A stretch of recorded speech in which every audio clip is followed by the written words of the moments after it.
Okay, now we continue from the beginning, from the first starts from scratch demo to show how we can have a UI, web UI designed completely disconnected from the backend.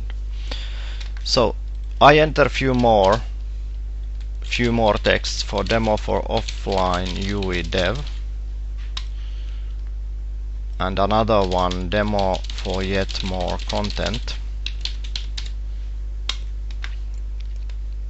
and refresh the page. So basically what we have now in the container is 3 objects and updated collection.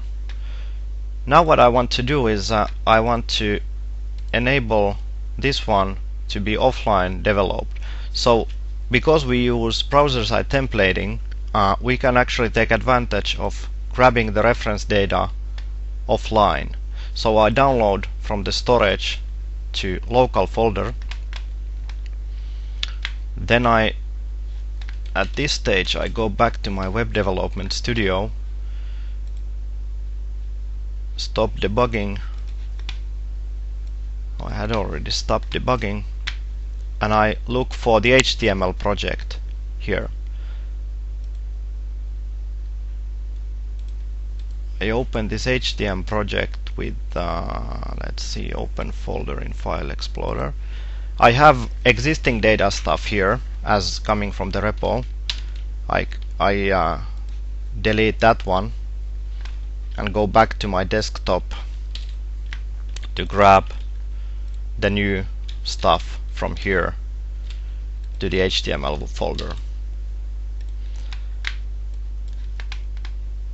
Now going back to the Visual Studio, with the HTML project I simply start browsing on default landing page with the browser, which opens it up in a static HTML server, HTTP server, without any connection to Azure.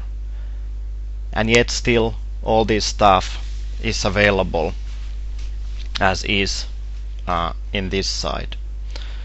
The reason it can be so fluent is that we use relative location for the data from the templates.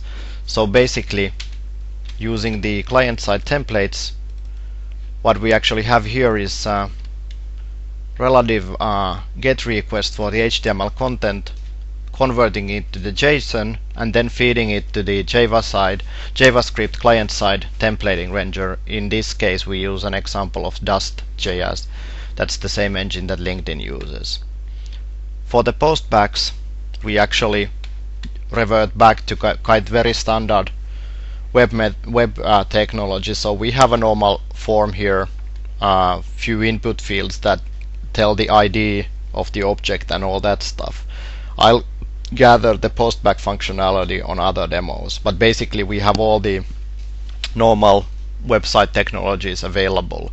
If this is not neat enough, we can always introduce a service layer and JavaScript modules and layers to call that one up. So this basically allows us to also have the current workflow in a full repository manner. So if I show how Git sees these changes, it will simply introduce a change to existing one and then make modifications for the new ones to show that I added a content. It allows us to have a separate team working on the UI without being having any distraction on however much we refactor the backend. Although when the information models on the backend are changed, the UI models of course need to be refreshed so that the UI is up to date with the model changes. And all the version controlling features apply here as well.